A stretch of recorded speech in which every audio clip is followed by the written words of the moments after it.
Assalamualaikum warahmatullahi wabarakatuh. Kami dari kelompok 6 ingin mempresentasikan hasil UTS yang sudah kami kerjakan. Sebelumnya perkenalkan, nama saya Geria Dwi Samudra. Nama saya Ilya Muksinafi.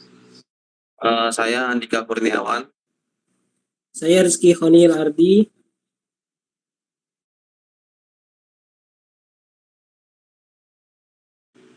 Nah, kami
gue masih nge-mute, Cok.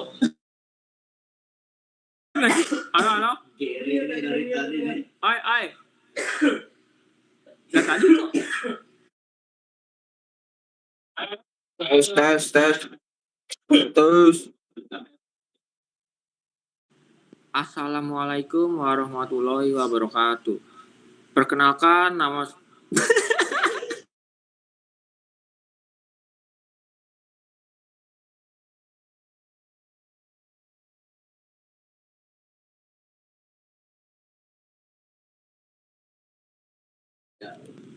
Assalamualaikum warahmatullahi wabarakatuh. Kami dari kelompok 6 ingin mempresentasikan hasil UTS yang telah kami kerjakan.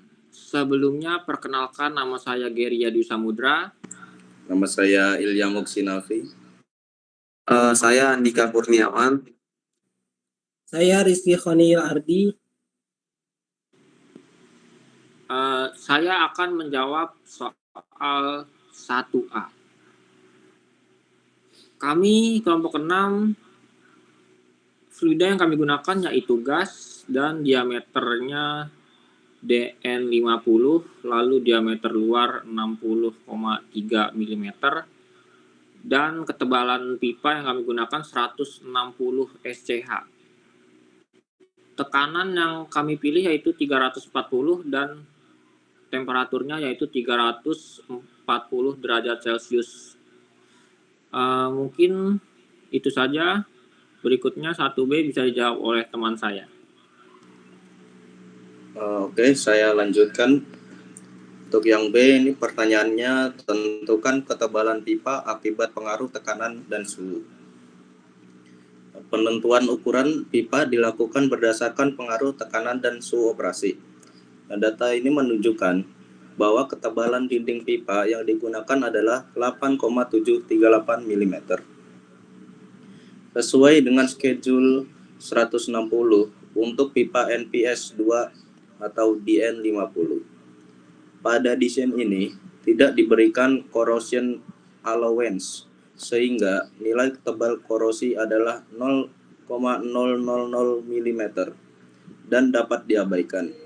Dengan demikian, ketebalan minimum yang diperlukan sama dengan ketebalan dinding pipa terpasang, yaitu 8,738 mm. Ketebalan dinding sebesar 8,738 mm ini dipilih karena mampu menahan kombinasi tekanan dan suhu operasi yang diberikan, sekaligus memenuhi persyaratan standar industri yang berlaku untuk pipa schedule 160. Selain itu, ketebalan tersebut memberikan margin keselamatan yang baik, sehingga meningkatkan keandalan dan keamanan sistem perpipaan saat beroperasi. Dengan demikian, dapat disimpulkan bahwa ukuran pipa yang digunakan adalah DN50 atau NPS2 dengan outside diameter atau OD 60,3 mm dan ketebalan dinding schedule 160 atau T-nya sama dengan 8,738 mm. Nilai ketebalan ini telah memenuhi persyaratan desain serta sangat layak untuk kondisi operasi sesuai data yang diberikan. Untuk nomor 2 selanjutnya akan dilanjut oleh Andika Kurniawan. Oke, baik, terima kasih. Selanjutnya saya akan jawab pertanyaan yang nomor 2. Coba lakukan analisis test pipe dengan software yang Anda kuasai. Kebetulan kami menggunakan software AutoPipe.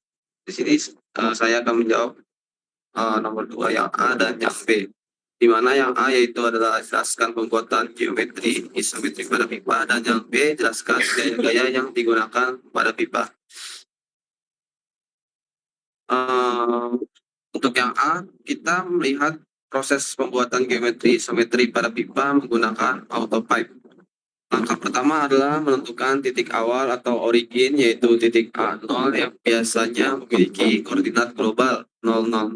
Dari titik ini, seluruh jaringan pipa mulai dibangun. Selanjutnya, pipa digambar segmen per segmen, misalnya dari A0 ke A1.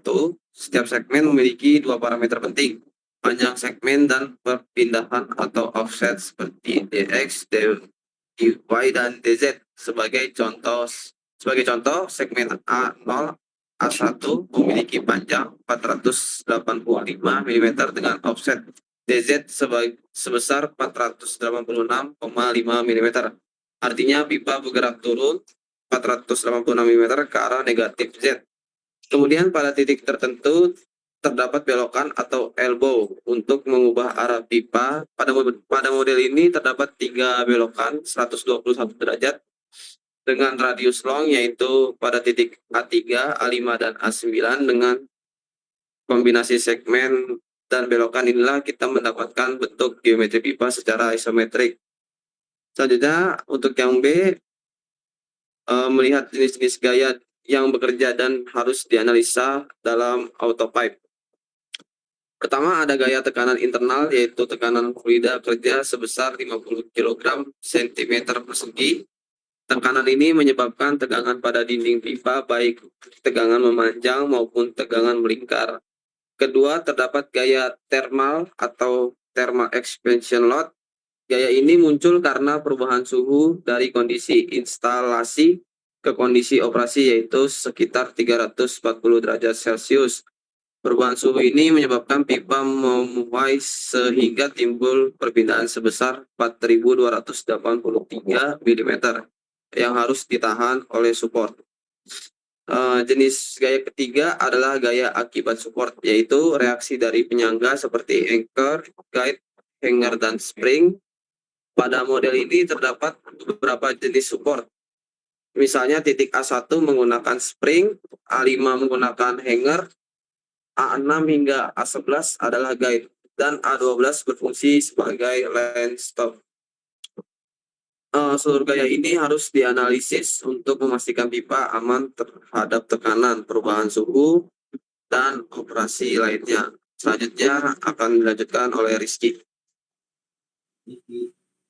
Baik, di sini saya akan melanjutkan pertanyaan yang C, yaitu di mana jelaskan deformasi yang dihasilkan tanpa support, dan pertanyaan yang D yaitu jelaskan deformasi pipa setelah ditambah support. Dan yang pertanyaan E yaitu jelaskan alasan letak penambahan support. Di sini saya akan menjawab pertanyaan yang C, yaitu deformasi tanpa support. Pipa yang hanya diikat atau ancor di salah satu ujungnya tanpa support, tambahan deformasi yang terjadi akan sangat besar dan tidak terkontrol, terutama akibat 3 faktor utama. Itu yang pertama, deformasi berat atau sagging. Penyebabnya itu gaya gravitasi menarik pipa ke bawah arah sumbu negatif Y sepanjang bentangannya. Dampaknya yaitu pipa akan melengkung secara signifikan atau sagging dan tidak memenuhi spesifikasi desain. Yang kedua yaitu deformasi termal atau ekspansi bebas. Penyebabnya yaitu perubahan suhu yang menyebabkan pipa memanjang. Dampaknya yaitu karena tidak ada yang membatasi pemuaian atau ekspansi aksial akan terjadi secara bebas, menghasilkan perpindahan yang sangat besar. Dan yang ketiga yaitu overstressing dan kegagalan. Dampaknya yaitu kombinasi sagging dan ekspansi tak terkendali akan meningkatkan terganggunya pada pipa, terutama tegangan sustained dan expansion, hingga kemungkinan melebihi batas izin.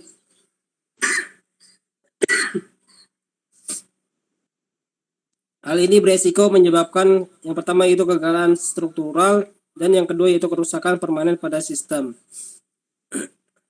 Untuk jawaban yang D, deformasi terkendali dengan support. Dengan penambahan support yang tepat seperti hanger, spring, guide, dan line stop, deformasi dapat dikelola dan dikontrol secara efektif.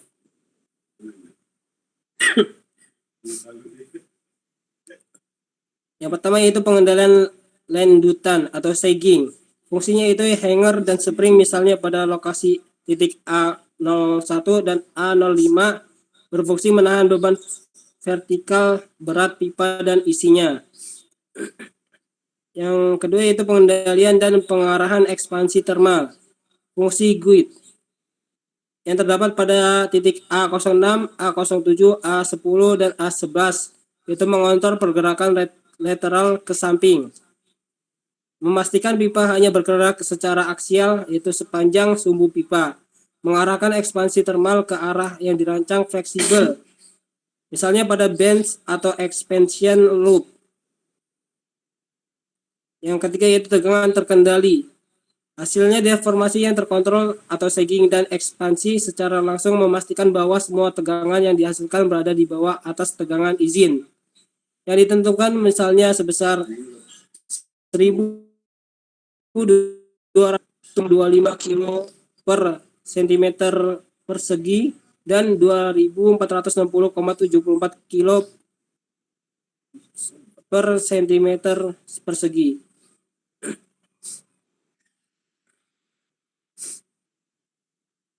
Dan untuk jawaban yang jawaban E,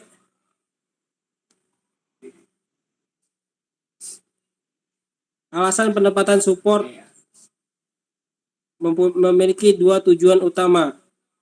Penentuan lokasi penambahan support tidak dilakukan sembarangan, tetapi didasarkan pada dua pertimbangan kritis desain perpipaan.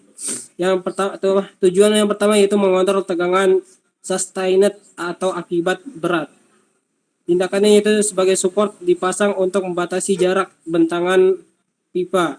Sasarannya itu memastikan sagging tetap minimal dan tegangan akibat berat atau sustained stress tidak melebihi batas izin.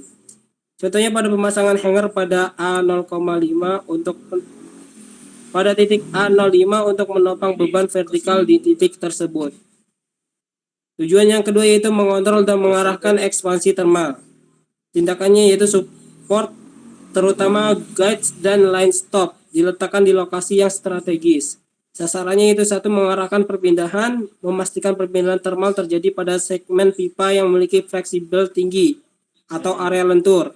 Dan yang kedua yaitu mencegah buckling, yaitu mencegah pergerakan lateral yang tidak diinginkan yang bisa menyebabkan lekukan atau buckling. Di sini terdapat contoh implementasinya, yaitu pada guide diposisikan setelah belokan dan sebelum titik kaku ancor untuk memaksa pemuaian ke arah yang benar, dan line stop membatasi pergerakan aksial di lokasi yang sensitif. Baik, itu saja untuk yang bisa kami sampaikan dan bisa kami jawab. Kurang lebihnya dari kelompok kami. Wassalamualaikum warahmatullahi wabarakatuh.